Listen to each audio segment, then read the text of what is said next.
This is Pastor Jim Driscoll of Christ Lutheran Church with the NCTV 45 thought for the day.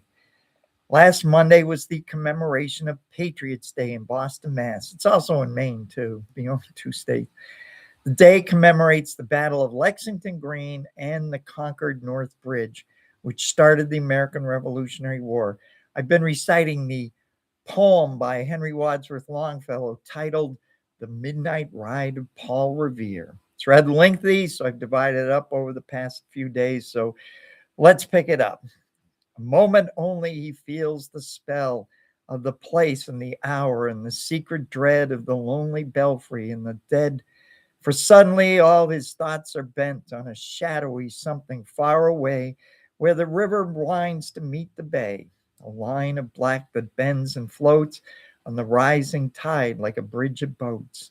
Meanwhile, impatient to mount and ride, booted and spurred with a heavy stride, on the opposite shore walked Paul Revere. Now he patted his horse's side, now gazed at the landscape far and near, then impetuous camped the earth and turned and tightened his saddle girth. But mostly he watched with eager search the belfry tower of the old North Church, as it rose above the graves on the hill, lonely and spectral and somber still. And lo, as he looks on the belfry's height, glimmer and then a gleam of light. He springs to the saddle, the bridle he turns, but lingers, gazes till full on his sight a second lamp in the belfry burns. A hurry of hoofs in a village street, a shape in the moonlight, a bulk in the dark, and beneath from the pebbles in passing, a spark struck out by his steed, flying fearless and fleet. And that was all. And yet through the gloom and the light, the fate of a nation was riding that night. And the spark struck out by that steed, and his flight kindled the land into flame with its heat. He has left the village and mounted the steep, and beneath him, tranquil and broad and deep, is the mystic meeting the ocean tides, and under the alders that skirt its edge now soften the stand, now loud on the ledge is heard the tramp of his steed as he rides. I'm Jim Driscoll, the pastor of Christ Lutheran Church. We're at 1302 East Washington Street. That is in Newcastle, Pennsylvania. Check us out on the web. It's christlutheran-newcastle.org. Questions, comments, contact me on the website. For a transcript of today's thought, go to revjamesdriscollmdiv.com. Sunday worship is at 10:30 a.m. All are welcome. With the NCTV 45 thought for the day, God bless your day.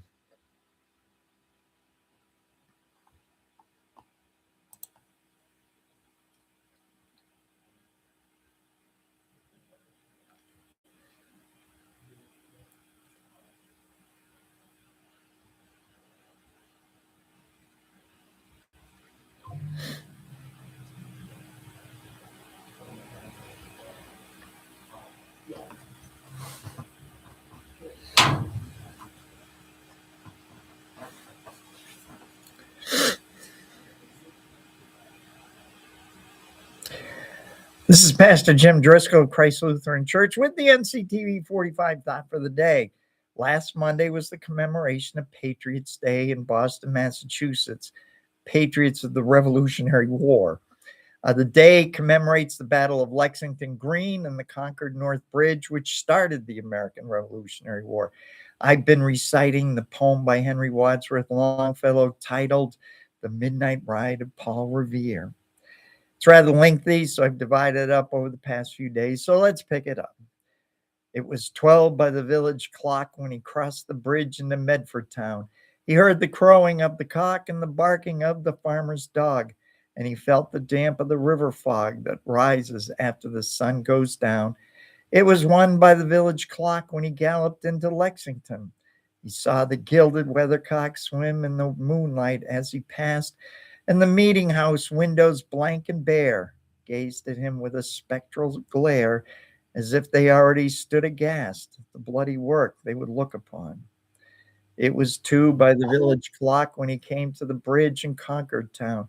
He heard the bleating of the flock and the twitter of birds among the trees, and felt the breath of the morning breeze blowing over the meadows brown.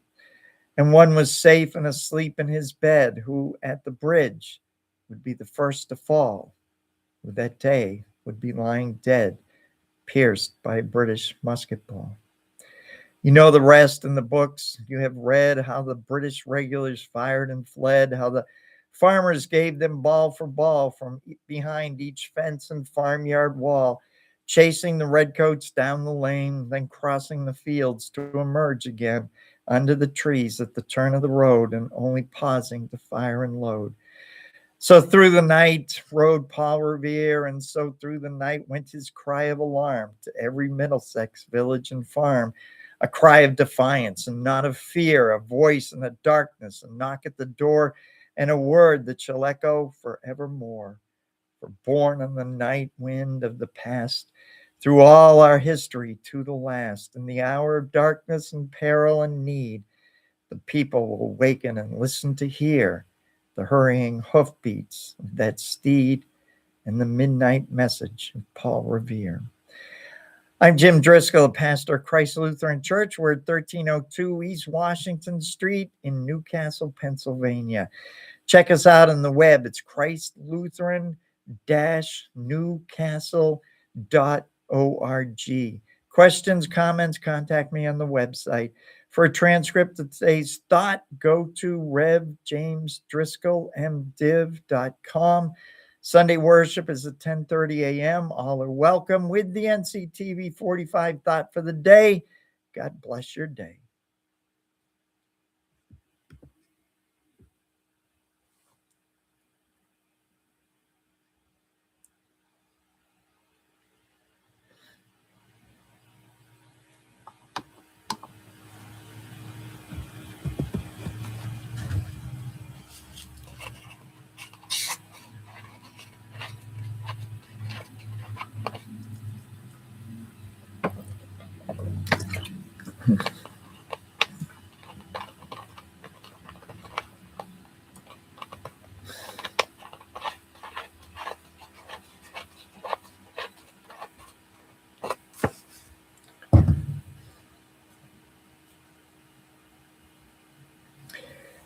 Hi, I'm Pastor Jim Driscoll of Christ Lutheran Church with the NCTV 45 thought for the day.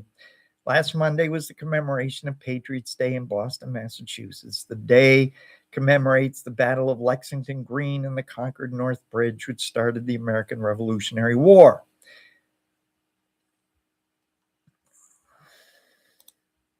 Start again.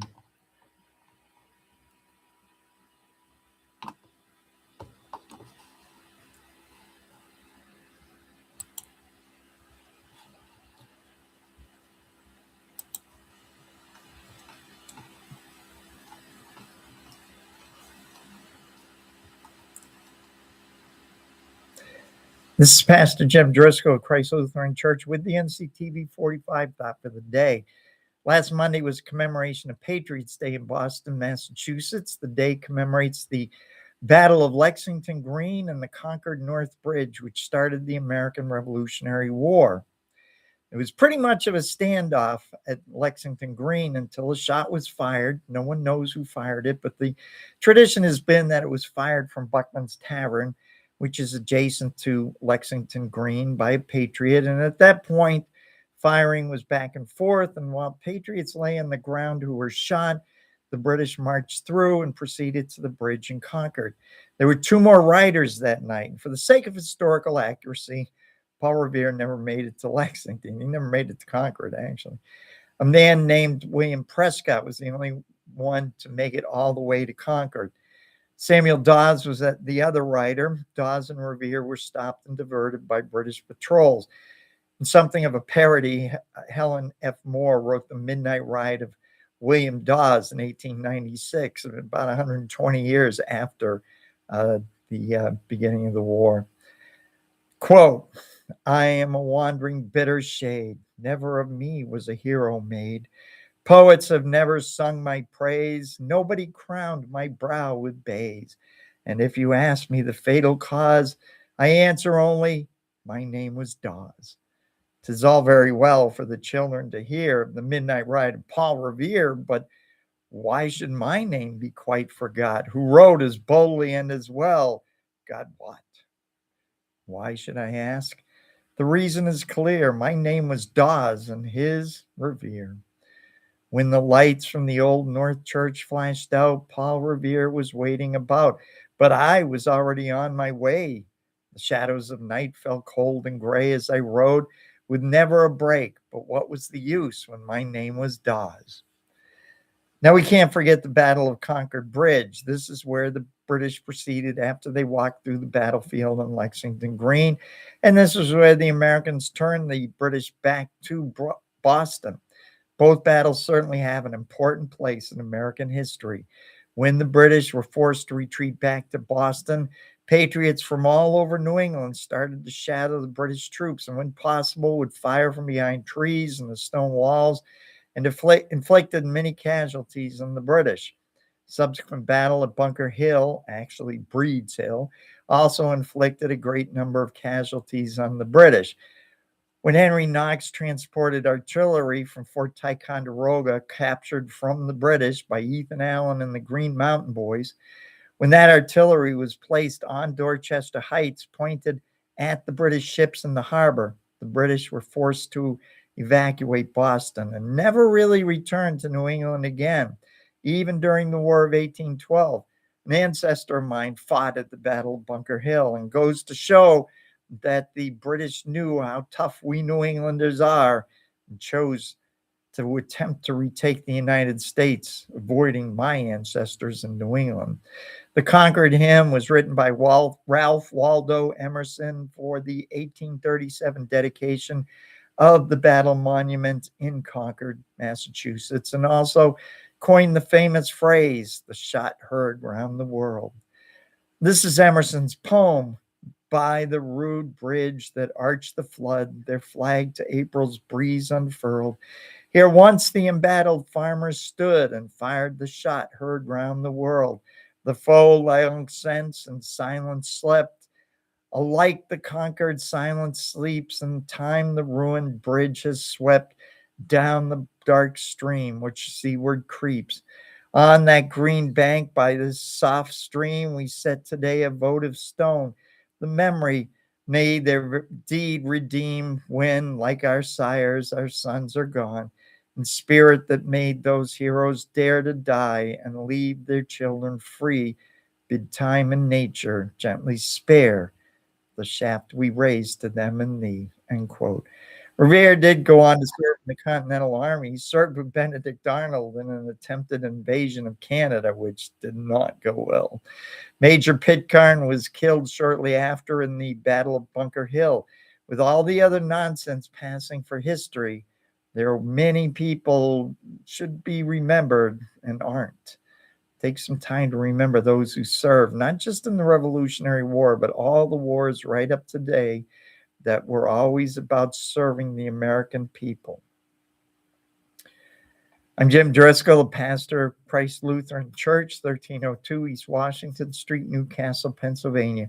Check us out on the web. It's christlutheran-newcastle.org. Questions, comments, contact me on the website. For a transcript of today's thought, go to revjamesdriscollddiv.org. .com. Should know by now. Sunday worship is at 10:30 a.m. All are welcome with the NCTV 45 thought for the day. God bless your day.